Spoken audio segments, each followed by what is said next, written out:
Here's a man that had 5 sons, and he sent his 5 sons into 5 countries. One son went to England, one son to France, one to Austria, one to Italy, and another remained in Germany with the father. And from these sons and the money that these sons had, they worked and maneuvered and manipulated until they gained control of the central banks of England, France, Austria, Italy, and Germany. The control of these central banks went into the hands of individuals whose interests were not necessarily in harmony with the best interests of that nation. These privately owned central banks became the printer of the money and the extenders of credit of that particular nation. So government and politics, I wish the politicians didn't have to go. I wish the politicians didn't have to go. But I understand you've read this.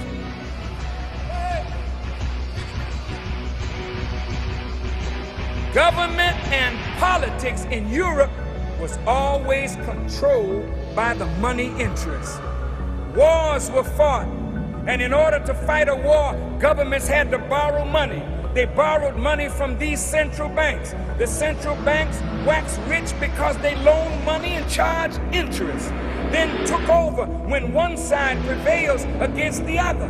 And when governments could not satisfy the indebtedness, then some of the natural wealth of that country flowed to the bankers.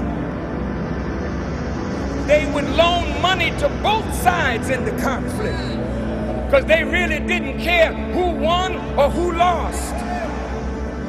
I mean, it's hurtful, but a Jew, Rothschild, loaned money to Adolf Hitler. The only time that Jesus Christ, the Prince of Peace, becomes violent is when he picks up a whip to drive the money changers out of the temple. Capisce? He knew it then. It's the money changers. They're sick, they're psychopaths, they're addicts. They're just like you have a heroin addict. These are money junkies. They can't get enough money. So what's going on is they don't care who dies, who lives, as long as they can get their fix like any other junkie.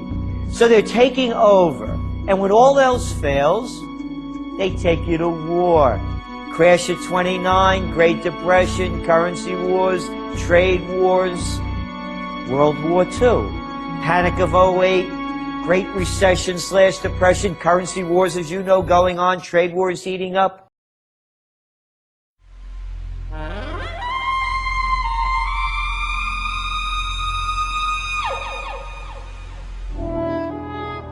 Now let's take a look at the role of the Rothschild family, the family said to be the wealthiest in the world.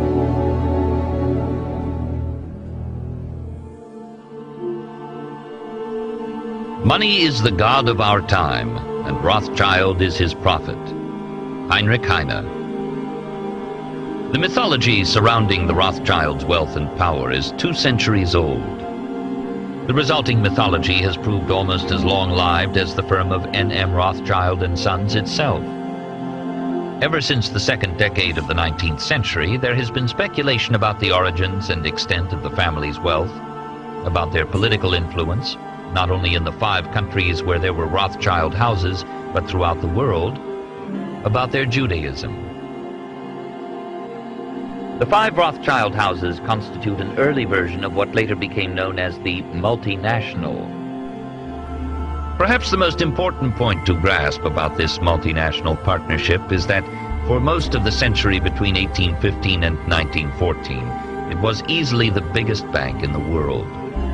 Strictly in terms of their combined capital, the Rothschilds were in a league of their own until, at the earliest, the 1880s.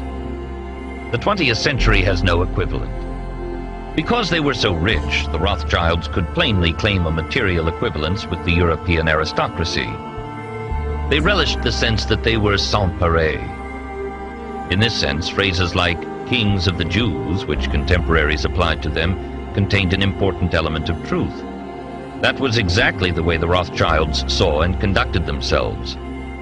There are no fewer than 153 species or subspecies of insect which bear the name Rothschild, as well as 58 birds, 18 mammals, and 14 plants, including a rare slipper orchid, Paphiopedilum rothschildianum, to say nothing of 3 fish, 3 spiders, and 2 reptiles.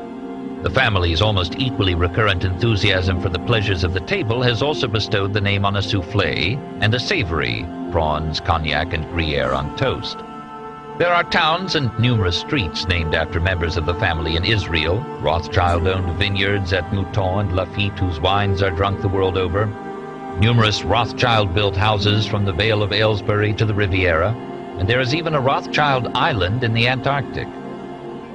At the same time, the Rothschilds energetically pursued and acquired decorations, titles, and other honors, securing the ultimate prize, an English peerage, in 1885. The third generation also threw themselves into hunting and horse racing, those quintessentially aristocratic pastimes. They also extended their patronage to include writers, Benjamin Disraeli, Honoré de Balzac, and Heinrich Heine, musicians, notably Frédéric Chopin and Gioacchino Rossini, as well as architects and artists. In more ways than one, they were the 19th century's Medicis. From the very earliest days, the Rothschilds appreciated the importance of proximity to politicians, the men who determined not only the extent of budget deficits, but also the domestic and foreign policies which so influenced the financial markets. And politicians soon came to realize the importance of proximity to the Rothschilds, who at times seemed indispensable to the solvency of the states the politicians governed, and who could always be relied upon to provide up-to-the-minute political news. When the former de Rothschild frère director, Georges Pompidou, became prime minister in April 1962, and later president in 1969, Le Canard Enchaîné commented simply, RF equals République Française equals Rothschild frère. Similar echoes can be found in the British press, too. Inferences were sometimes drawn in the 1980s from the fact that a number of conservative politicians had worked for N.M. Rothschild & Sons Limited, either before or after their political careers, at a time when the firm was handling a number of important privatizations. In the 1880s and 1890s, their advice on imperial matters was sought by both the Marquis of Salisbury and the Earl of Rosebery, Gladstone's successor as Liberal Prime Minister. Indeed, Rosebery was married to a Rothschild, Meyer's daughter, Hannah. Rothschild influence extended to royalty as well. It is extraordinary to find that the family's interests in the financial affairs of King George IV predated his accession to the throne by as much as 15 years. How did Meyer Amschel, then the father of an obscure Manchester textile merchant, come to acquire a bill on the Prince Regent? The likeliest answer is that he bought it from the Elector of Hesse Castle, who had made a number of loans to the sons of George III in the 1790s. 10 years later, with Nathan firmly established as a banker in London, the sons of Meyer Amschel turned to these other royal debts with the intention of making Nathan, in Amschel's somewhat old-fashioned phrase, court banker in England. Nor was George IV the only member of the British royal family to whom Nathan lent money in the 1820s. In 1824, for example, he lent £10,000 to the Duke of York, as well as giving him 100 complimentary shares in the Alliance Assurance Company. The Rothschilds also looked ahead to the next generation. In 1816, the only child of the Prince Regent, Princess Charlotte, was betrothed to a minor German prince, Leopold of Saxe-Coburg, the youngest son of Duke Francis Frederick. The brothers at once recognized Leopold's potential importance. Not for nothing did one Rothschild writer of the 1840s point out the similarity between the House of Rothschild and the House of Saxe-Coburg-Gotha, those two extended German families which were to rise from obscurity to glory in the course of the 19th century. Indeed, theirs was to be an almost symbiotic relationship. The 3.5 million gulden lent to the Saxe-Coburgs by the Frankfurt House between 1837 and 1842 was only one aspect of the connection. Of greater importance was the support which the Rothschilds gave to those members of the family who left Coburg in search of new thrones elsewhere. Not that the Rothschilds lost interest in the question of the British succession following Princess Charlotte's death. When the Prince Regent's brother, the Duke of Kent, set off for Germany to marry Victoria of Saxe-Coburg, he took with him a letter of credit on the Frankfurt Rothschilds. When the marriage produced a daughter, Victoria, who at once became next in line to the throne, Nathan hastened to offer the proud father financial advice and his exclusive messenger service. Nathan's sons continued to act as the Duchess's banker after the Duke's death, relaying money to her brother Ferdinand of Saxe-Coburg. These tenuous links were enhanced by careful cultivation of Leopold of Saxe-Coburg, who later became King Leopold I of the Belgians.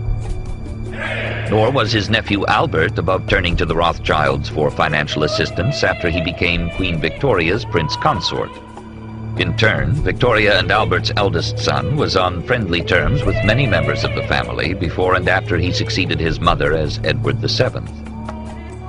The list of Victorian politicians who were close to the Rothschilds is a long one. Lionel's campaign for admission to the House of Commons in the late 1840s and 1850s enjoyed support from Whigs like Lord John Russell and Peelites like Gladstone, but also protectionist Tories like Disraeli and Lord George Bentinck. They were attracted not only to Disraeli, but also to Lord Randolph Churchill, Joseph Chamberlain, and Arthur Balfour. Even as late as the first decade of the 20th century, the system of partnerships continued to function in such a way that English Rothschilds had a financial stake in the Paris house and French Rothschilds a stake in the London house. The history of the Rothschilds also helps to illuminate the long-running differences between British, French, and German banking, for the obvious reason that the various Rothschild houses worked in similar, though not identical, ways in each country. In addition to the inevitable web of credits and debits with other firms which arose from these activities, the Rothschilds also offered to a select group of customers, usually royal and aristocratic individuals whom they wished to cultivate, a range of personal banking services, ranging from large personal loans, as in the case of the Austrian Chancellor Prince Metternich, to a first-class private postal service, as in the case of Queen Victoria. And the Rothschilds were also major industrial investors, an aspect of their business which has often been underestimated. When the development of railways raised the possibility of transforming Europe's transport system in the 1830s and 1840s, the Rothschilds were among the leading financial backers of lines, beginning in France, Austria, and Germany. Indeed, by the 1860s, James de Rothschild had built up something like a pan-European railway network, extending northwards from France to Belgium, southwards to Spain, and eastwards to Germany, Switzerland, Austria, and Italy. From an early stage, the Rothschilds also had major mining interests, beginning in the 1830s, with their acquisition of the Spanish mercury mines of Almaden, and expanding dramatically in the 1880s and 1890s, when they invested in mines producing gold, copper, diamonds, rubies, and oil. Like their original financial business, this was an authentically global operation extending from South Africa to Burma, from Montana to Baku. Unlike modern multinationals, however, this was always a family firm, with executive decision-making strictly monopolized by the partners, who, until 1960, were exclusively drawn from the ranks of male Rothschilds. There are numerous apocryphal business maxims attributed to the Rothschilds. For example, to hold a third of one's wealth in securities, a third in real estate, and a third in jewels and artworks. To treat the stock exchange like a cold shower, quick in, quick out. Or to leave the last 10% to someone else. The economic history of capitalism is therefore incomplete until some attempt has been made to explain how the Rothschilds became so phenomenally rich. All 19th century states ran budget deficits, and some almost always did. And it was war and the preparation for war which generally precipitated the biggest increases in expenditure. For it was by lending to governments or by speculating in existing government bonds that the Rothschilds made a very large part of their colossal fortune.